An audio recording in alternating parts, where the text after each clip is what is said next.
You described it. Yeah, last summer, around last August, we went from spending thousands and thousands of dollars a month on Google Ads to basically like overnight. I think it was like basically a 3 week period where Google spent exactly four of our dollars. Like just Wow. crazy. Like Google just stopped spending our money almost overnight, and like Wow. we didn't believe it because Google loves spending my money. This is like what they do.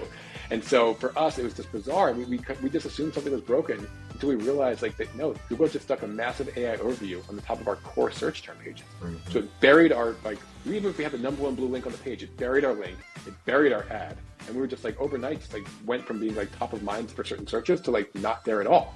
And so we saw this as like an oh wow, like we need to do something about it. Now, since then, Google has kind of pared this back a little bit. They sprinkle ads in there. They kind of pick and choose these AI overviews still. But like at the moment, it was stark. Like it was very, very clear to us that we needed to do something about it. And so we went on this journey to reverse engineer how to get into the AI overview. We realized at the time you couldn't pay for it. It had to be like earned. And so how do you get in there? Welcome to the AI Marketing Navigator, where we simplify AI marketing to keep you ahead of the curve. Brought to you by Digital Pop, delivering AI marketing automation so your small business thrives. Here's your host, Alex Carlson. Amazing. And don't worry, so much value in there. We love to mix in, of course, all the AI discussion, but just so much business value in there to be had. So thank you for sharing your philosophies and your experience on that for sure. You also have some experience in acquisition, so I want to take the opportunity to ask you a couple questions just about what it's like acquiring a business.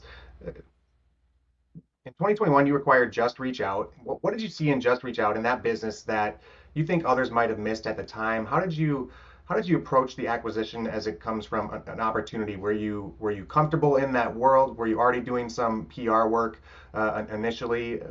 What made Just Reach Out so appealing initially for you? Yeah. So when we took over the Just Reach Out business, for us, we were super interested in it because of a few things. We had a general thesis about what something we were looking to kind of take on in that next role. And one of the things was we were looking for a really good product with really good customers that might not be the best business. Like that's something that we knew how to do. So my team and I, we have scaled brand new startups from like an idea in a PowerPoint slide to, multi-million dollars in revenue and recurring revenue. Like that's exciting. That's also really, really, really challenging. Building 0 to 1 is really hard. We've also worked on companies where, you build, call it 1 to 10 or 10 to 50, scaling an existing thing to a higher number. Like that to us, I'm not saying it's easy, but it's definitely easier than starting 0 to 1. Because again, you have a set of like customers that give you feedback, that kind of can tell you how things are working, that like you, that are paying you money for every month, presumably. Like that kind of stuff was really important to us. So we were like looking for like a good business we could partner with that had that kind of that fundamentals of good product, good customers, but like, needed a different approach to the business. And so for us, when it came to Just Reach Out, it was really exciting because one, we did understand the PR business super well. Because again, like I mentioned, we had kind of gone through this journey ourselves in my previous startup where we had to do it ourselves because the agency wasn't exactly, super helpful in that moment. But so for us, like we understood the space, we understood what we needed to do. It was really about kind of like, again, taking the idea of like telling your own story and pitching that, but again, bringing AI into that. How can we make it more efficient for our users? How can we make it more self-serve? Frankly, not everybody wants to talk to us, and that's fine. We love talking to our customers, but if you want to use it totally on your own, we made that easier for you to do that. Like things like that made the product more appealing to a broader audience of companies that really just wanted to do their own PR. And two is explaining to people why they need to do it. So just kind of like, it's more like marketing, sort of like sales and marketing combined, but really just explaining to people why, if you're thinking about like, should you like do PR or not, most people think I can't afford it. Well, the answer is you can afford it. It might take some time, but like you can absolutely afford it. You didn't realize Just Reach Out exists because like we are a lower cost solution to help you do it yourself. Now you get every like piece of like software, big thing that the agency has as well. You just do it yourself. And so like that mindset shift of being able to kind of do your own PR, digital PR, kind of all the different ways we've talked about this, we were able to kind of take this business that was kind of a really good, solid product, make some improvements, add some features, of course, but like then kind of take that to the next level by kind of bringing in a new set of eyeballs onto this idea.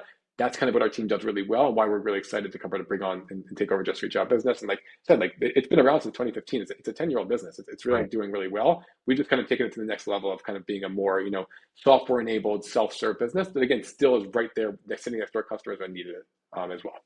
Amazing. So you already answered a follow-up question I would have had, which were what are those changes that you first make getting there? Obviously, it's the automation and folding in the AI, and it's that do-it-yourself nature that removing the mystique and the curtain a little bit for people around PR and gotta love software enablement, being a total tech guy and on a tech show as well. So moving on now to the meat of our conversation, the AI goodness, and an issue that you have particular insight in, which is the effect of Google AI overviews. And it's been the talk of the town when it comes to digital marketers since the last couple months, especially almost a year now, when it's been, now that I do the math actually, since AI overviews hit the scene and really started to steal traffic. So they essentially buried content, and they buried your content overnight, almost essentially killing your inbound channel overnight, which is the nightmare story that we heard from, unfortunately, way too many marketers. Most companies would panic. You guys didn't. You saw it as an opportunity. Can you tell us what that felt like, how that moment uh, worked? How did you reverse engineer your way back into the black, into a comfortable space after the Google AI overview crisis? Yeah. So actually, when we took over Just Reach Out, the original founder Dmitri, who's still he's great. He was really really good at SEO. He ate his own dog food. He really used like his tactics and his techniques and what he built Just Reach Out into to do it himself. So we were ranking really well for a lot of core search terms. We do like really really well in SEO in general, and we've obviously maintained that and continued on with that since we took over the business a few years ago. Now, for us, like that has always kind of been a great way to bring in revenue. So like obviously our blog does really well, our different content pages do really well, as well as we do pay for Google ads as well. Like we pay for ads to kind of bring eyeballs into our site. And so as you described it, yeah, last summer around last August, we went from spending thousands and thousands of dollars a month on Google ads to basically like overnight. I think it was like basically a 3 week period where Google spent exactly four of our dollars, like just Wow. crazy. Like Google just stopped spending our money almost overnight, and like Wow. we didn't believe it because Google loves spending my money. This is like what they do, and so for us, it was just bizarre. We just assumed something was broken until we realized like that no, Google just stuck a massive AI overview on the top of our core search term pages. So Hmm. it buried our like even if we had the number one blue link on the page, it buried our link, it buried our ad, and we were just like overnight just like went from being like top of mind for certain searches to like not there at all. And so we saw this as like an oh wow, like we need to do something about it. Now, since then, Google has kind of pared this back a little bit. They sprinkle ads in there. They kind of pick and choose these AI overviews still, but like at the moment, it was stark. Like it was very very clear to us that we needed to do something about it. And so we went on this journey to reverse engineer how to get into the AI overview. We realized at the time you couldn't pay for it; it had to be like earned. And so how do you get in there? Like what was getting featured in there? Like how can we figure this out? And so our engineering team kind of put their heads on this and kind of started like reverse engineering this, and over time, kind of built out a strategy to help us kind of gain mind share and gain share overall in the visibility of our brand in the AI models. So not just Google AI overviews, but also like ChatGPT, Perplexity, Claude, it all kind of applies across the board. And so for us, we were able to turn a kind of an issue into like an overnight, like, yeah, we're getting referral from ChatGPT, from Perplexity every single week. And that's huge for us now. And so for us, we built what we built for ourselves to help improve our sales, and we continue using our tool to continue building our sales. And so like I just like say that to say like this is a problem we saw last summer, like so almost a year ago now, and like we are now like helping others tackle it, but it couldn't because we were in your shoes like not long ago. Amazing. Uh, First of all, I love the ability to not panic under that pressure, to pivot, to reverse engineer the algorithm, figure out what happened, and figure out how to fix it, which is what separates, I think, successful business owners and operators from, unfortunately, the all too common unsuccessful ones. Lessons to be learned there for sure, navigators. Let's talk about that pivot a little bit. You mentioned this system that you built internally that you guys used and figured out how to start ranking in those AI overviews. Has been built out now, and I believe, correct me if I'm wrong, is called ChatRank, and it was launched essentially in December of 2024 as a direct response to this AI visibility. First of all, is it still being offered as a part of just reach out services? Is it available to people there? Is it a separate software that they can download and use? Can you tell me a little bit about what ChatRank is, how it works with your existing PR services, and why is it also different from traditional SEO tools? Yeah. So a few things there. I'll tackle the first part first. So essentially, ChatRank is like a separate entity now. We did spin it out just because it kind of is such a different tool and a different like thing. So eventually, it did kind of come out into its own tool. And so now we are kind of selling that as a separate subscription. And so, yeah, you can just go to chatrank.ai and sign up just like our Just Reach Out does, but it's available to anybody, but it is like a separate tool now.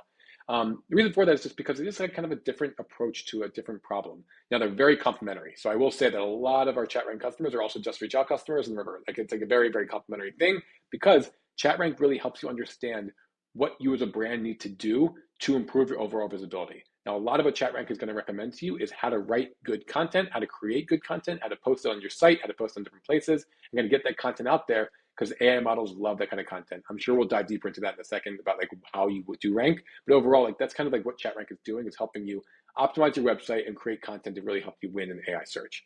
Now, the second component of that is not just you writing about yourself, but also other people writing about you too. That's Just Reach Out. So that's kind of like being able to reach out to blogs and whomever else to say, hey, I have a great story to tell. Will you tell it? More social proof, more information. The backlink itself, while it's so important to traditional search like Google, like it's not as important in the AI world, but just getting a mention in these high-level publications does really help you as like a thought leader, as a kind of a seen as an authoritative figure in the space on the eyes of the AI models too. So ChatRank is a separate product, and it does work in that way, and they are very complementary, but they are kind of separate businesses now. So let's talk about some of the key ranking factors then. If it's different from the typical, let's do cold outreach, let's try and get as many backlinks as we can. What are the ranking factors for AI models? Is it really just the thought leadership? Is there any more that should be focused on versus traditional search engines? Yes, so just like traditional like search engines don't exactly tell you their algorithm, like we don't know the Google algorithm, but Hmm. we've had like decades of experience being able to kind of reverse engineer what matters, and so backlinking and making sure that your content is available and linked properly and all that kind of fun stuff, and like that's all like there. And so, like I said, no, Google's never told us what the answer is, but we've over time like figured it out. And so, similar thing applies to the AI models. They're not telling us like how you do get more visible or how you rank better, but you can sample, you can figure this out, you can kind of do run some models here and figure out like what really does work. And so for us, we kind of like figured this out. This is our secret sauce. So I'm happy to share like kind of like the how this all works here with your audience. I think like from there, like obviously like try it and like I bet you it'll work for you. Like it really does work. So first of all, linking itself, like having the backlink from another place is not as important as it would be in traditional search.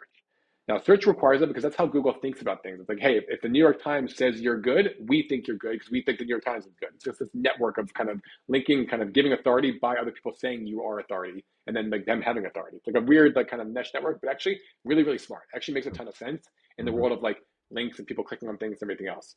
In the world of an answer engine, so if the point of the tool, like a ChatGPT, is to give you an answer, not a bunch of links, like the way you get to that has to be different. Like it's not just like all these other companies like link to you. It's actually like who has the best information. Because if I'm only going to give you one answer, it better be right and it better be really good. And how do I make sure that it's right? Is like getting the most authoritative, like best answer for the question. And so the AI models, this is their struggle. This is what they're trying to figure out. And so how can you make it easier for them? Make it super clear in your content, in what you're doing, that you have the right answer and it is X or it is this, like, or that's your brand or whatever it might be.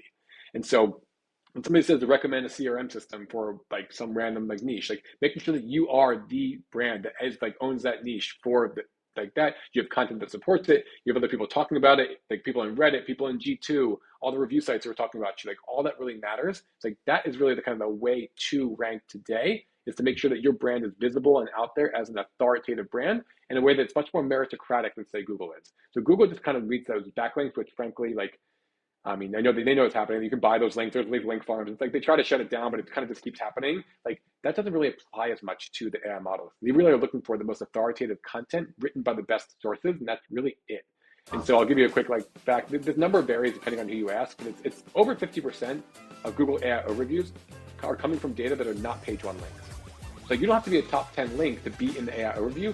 You could be on page 7, but if your blog post is the right answer, the best answer to a question somebody asked, they don't care that you're on page 7. Google Gemini, their own product, will just put you to the top and say you are the answer according to AI overview, even if you're on page 7 of their results, because you have the best content, the best answer. It just might not have the most backlinks to get you to the front of the page or whatever. And so your website might not have the highest authority score. So it kind of like highlights that you just really, anybody can like rank and do well in the AI models. Again, if you have the right answer, they're going to fact check you against every other piece of content out there. You can't just lie. If you lie, they're going to figure it out really quickly. You might trick them for a second, but it's not going to work long term. Like they are going to figure that out. You have to be authoritative and correct in your information. But if you really are the right answer, you can prove it to them and you can kind of give yourself a shot to prove it to them over time. Thanks for listening to the AI Marketing Navigator. Ready to simplify your own marketing automation? Digital Pop helps make it happen so your small business can scale your marketing fast. Learn more at thedigitalpop.com.